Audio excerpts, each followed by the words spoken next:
I think we ought to get David a baton, don't you, so he can sort of direct us. Yeah. Yes.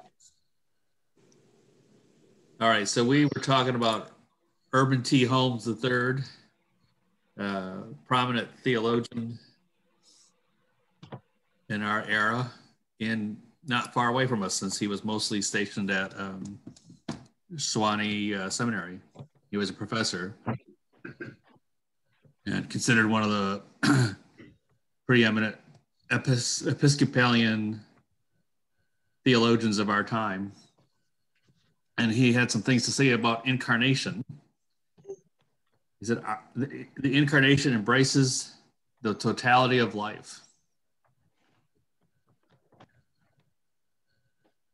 It is a doctrine which undergirds the Anglican commitment to sensibility, the openness to the entire experience with all its conflicts and ambiguity.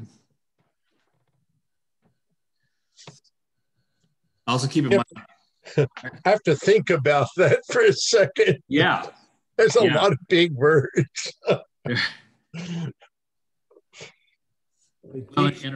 Earlier we talked about Holmes when he uses the word sensibility. He uses it in a sense of a theological sense that I've not heard anybody else use it. He kind of coins this term of sensibility as being sensitive to spiritual things, being aware of and connected with spiritual things. This sensibility is how he calls it.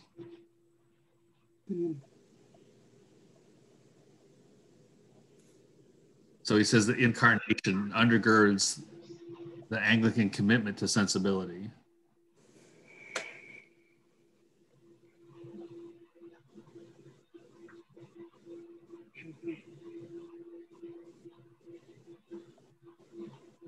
He says this is what the cross is all about, Christ's passage into the darkness that we call hell.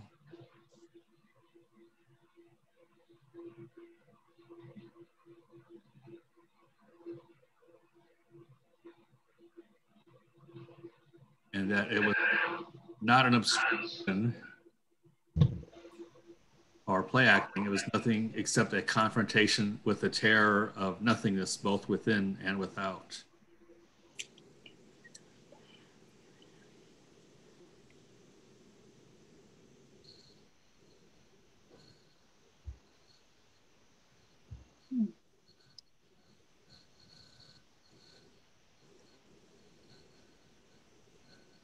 He says, Urban says, many of the so-called 7 words from the cross are in truth what Jesus said. Most likely he was saying, my God, why hast thou forsaken me? So in Jesus himself and his humanity confronting humanness, and what we all encounter in terms of confronting darkness and the unknown.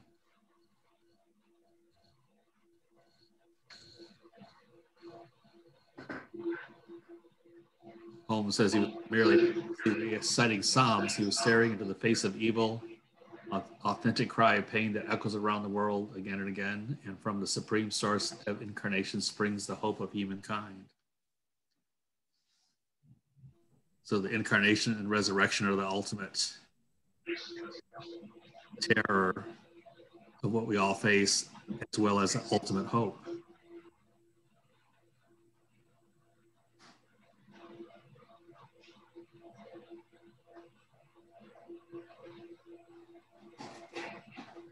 Holmes says the incarnation teaches us to live into the fecundity of dread. Dave? Yeah. What does fecundity mean? Yeah, it is. It's like rotting. What's that? Sort of rotting, ferment. But it's an. I think it's like has to do with reproduction, with fertility. Yes. Ability to produce new growth. Yeah, abundance of offspring or new growth, fertility. You're right. The ability to produce new ideas, The immense fecundity of his imagination made a profound impact on European literature.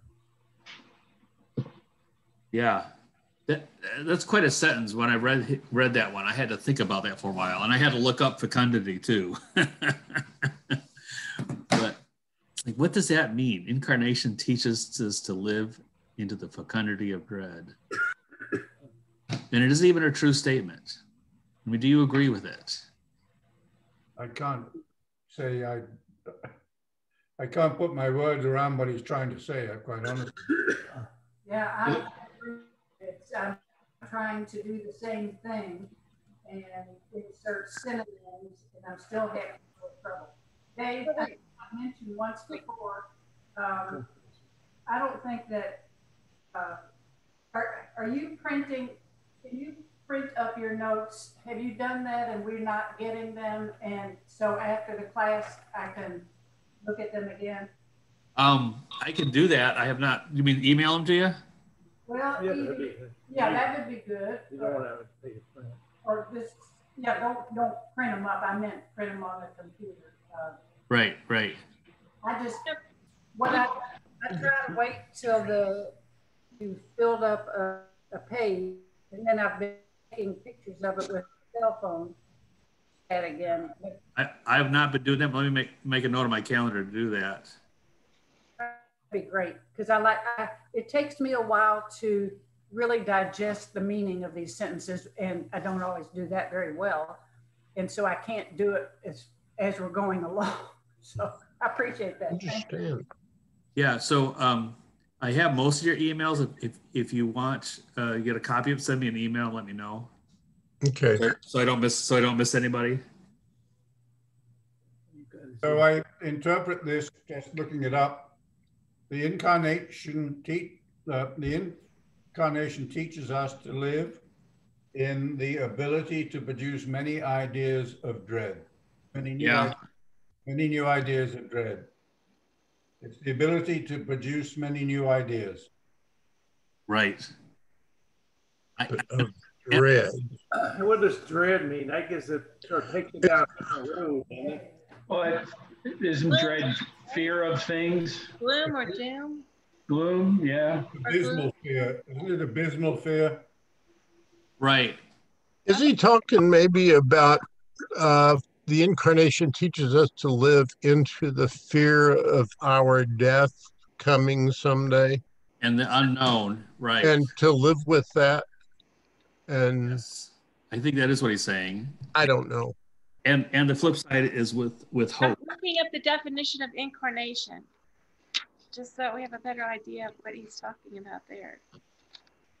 Dave, your explanation was great.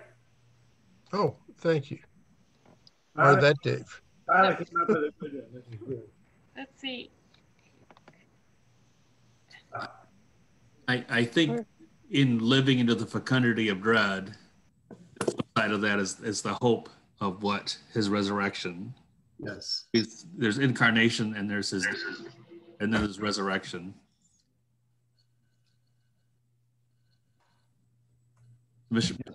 Incarnation means to become flesh, to become human. Okay, incarnation. Okay, so especially right now in the world, we see all the news, of all these people suffering with COVID and all this dread around us, and the incarnation of Christ within us helps us live through that. Right. Is what I think he's trying to say. I could buy that. So he said that in the incarnation we find the mystery of God's darkness, not to equate darkness with evil, although neither to exclude the possibility of its relationship. The incarnation declares that God became entirely human and that darkness which is in us must be in God. Never thought about it. This is heavy stuff. It is, actually. This is how he stayed employed. Nobody could really understand it, so they kept taking his courses over and over. Maybe that's why he ended up coaching the Jacksonville Jaguars. That's a different Urban, I think. Well, maybe you could think of it like a dark hole. The dark hole sucks in so much mass that it all of a sudden explodes into a star, and there's like a ton of light that goes out into the universe. Think of it that way. Wow, Michelle. Very good, Michelle. Wow. That's a good one. I like that one.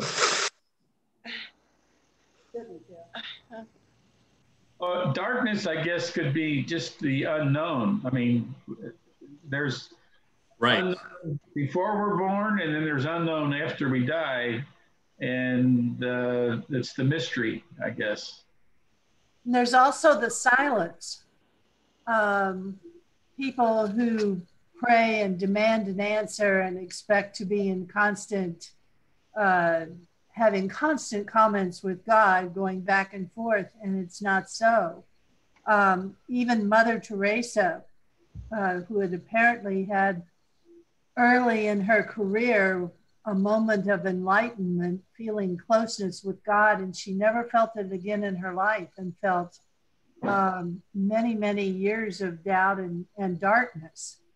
And she sorrowed, wanting to feel that one brief flash of closeness again, but it's not necessarily going to happen.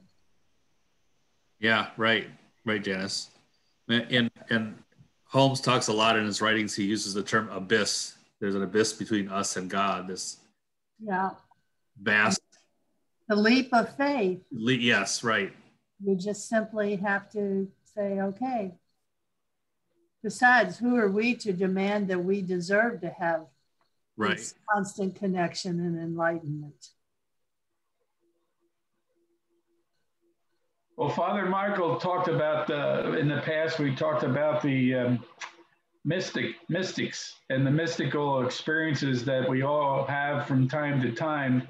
And that's just one moment when we feel that we're in the presence of God in awe. And sometimes they're little things, sometimes they're bigger things that people experience. That's that sensibility. The problem he's dealing with here is a intellectual grappling with evil. What is evil? Two is the problem of evil is not saying that evil is the absence of good, nor is the problem of evil solved by placing God outside of what it is.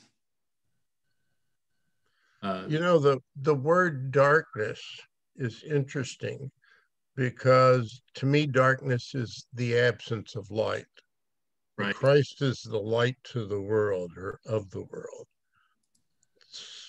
So then maybe the darkness is just the absence of God in our lives. But then he can't be absent of himself. So I don't know if I just said anything sensible or not. David, I think that makes a lot of sense, actually. I'm not sure it does. You repeat it? Oh, right. You think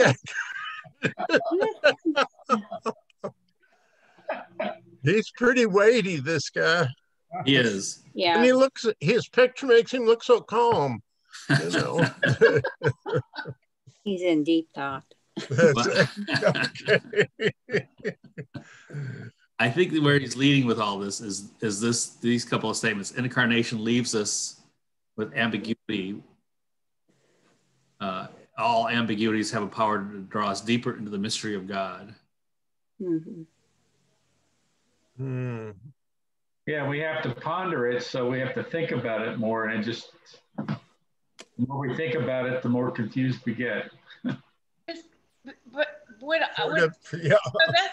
I'm searching for God, I look out into the world, and I look into the mountains and into the trees, into the little birds, into the hawks in the sky, into the people that God places around me. So the mystery of God is amongst his creation. It's amongst all of us. Right. Mm-hmm. For sure, I agree.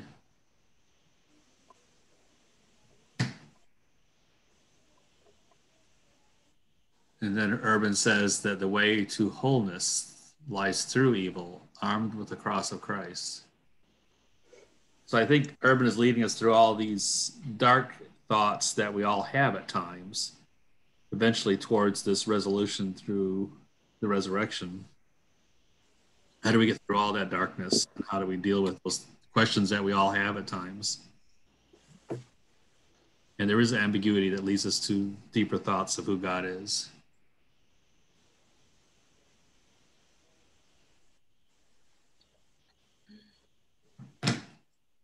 He says the Anglican understanding of church and sacraments logically follows from the incarnation, from God becoming man, from God taking on human form. Christ within us. Right. So Christ keeps us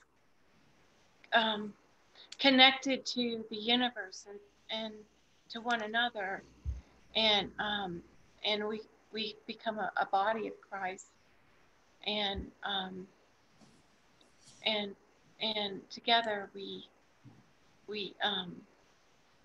can get through the darkness that's in the world. Right. That's the sacrament of communion that he's talking about there, the sacraments. Yeah. Things that are sacramental are things that are holy, that that connect us through that abyss, through that immense separation and darkness that keeps us from being with God, from those Mother Teresa moments where you feel connected. That sacramental things are things that connect us to God. They're ordained by God as a way of us connecting.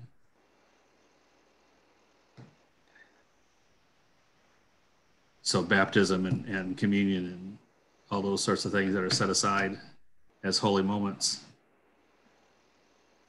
Keeps us all connected. And I found even, Mark and I have traveled because of company moves. We have moved, we've lived in Houston with a company move with Texas Instruments. We lived up here in Louisville for a while in the 90s. Then we were in Kansas and did a company move there. And then we did a company move back here. And then I was born in Omaha, Nebraska, and I was connected to, that's in Omaha, Nebraska is where I was baptized and received the sacrament of communion. And then I was confirmed in Pennsylvania. And I have all these friends and then I have friends also and family in North Carolina. And all these people I have connected through, and it's like we are all connected, even though we are not physically together right now during this pandemic. We are all connected. Right. So we're not alone when we have dark times like a pandemic.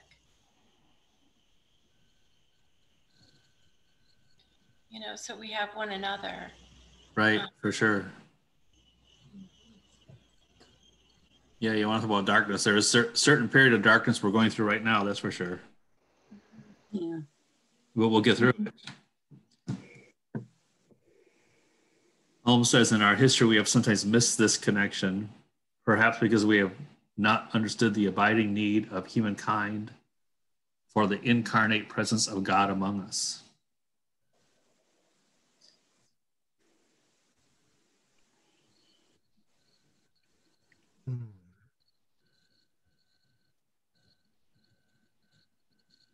Sometimes we get into our inner minds, and that's it. I have a book that talks about not being stuck in your inner mind, and there's exercises you can do to focus outside your mind, and it's so important, especially as we get older and we have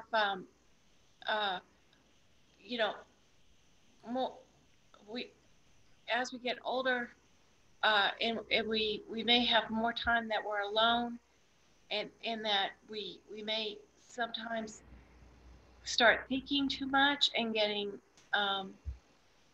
and so it's important that we stay connected to the people around us and not get isolated and alone. And that's what's so sad about this, the coronavirus, is that patients are having to be alone because of the, because we don't want to spread the coronavirus. That's why at school we have Zoom. That's why I've been trying to stay connected. And so I'm so glad I have all of you all here, that for the past couple of weeks I was busy with my family because my daughter and son and my 3 grandchildren came to visit, and I had them with me.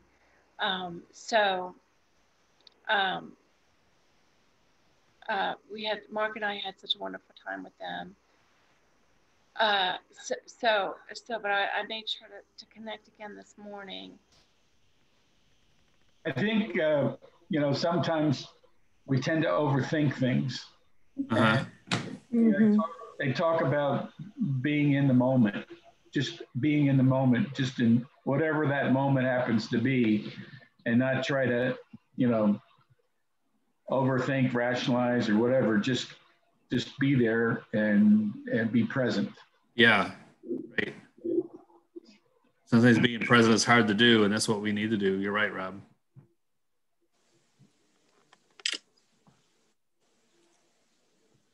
Sometimes we try to think of why things happen, and there's the phrase, "It is what it is," and it means that we don't have control over it, and we just have to, again, be in the moment. Right.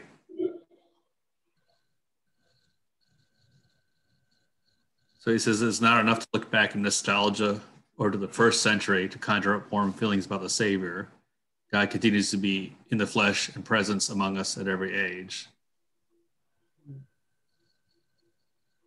So incarnation of God, taking human form to experience human form. God knows everything anyway. He didn't have to do that, but is a connection for us to be able to connect back with him. All right.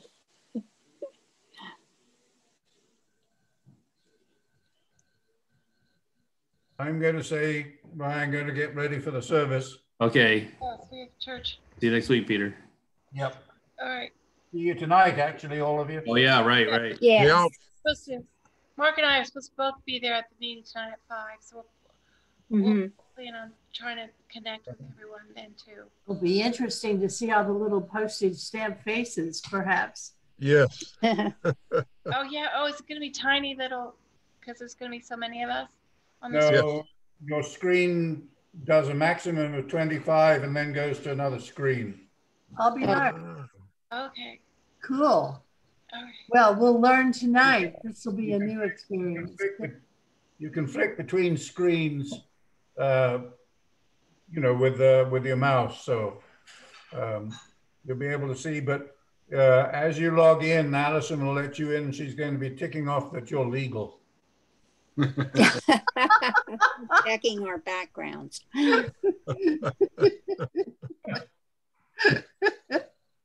Oh, good. Well, And, yeah, we had 80 people are going to be attending, they said, and we had 85 votes for the slate. So we got Good. better turnout actually than we normally do for the meeting. what was it? We had to have 50 for it to 60 to be a quorum. 60. Okay. Yeah.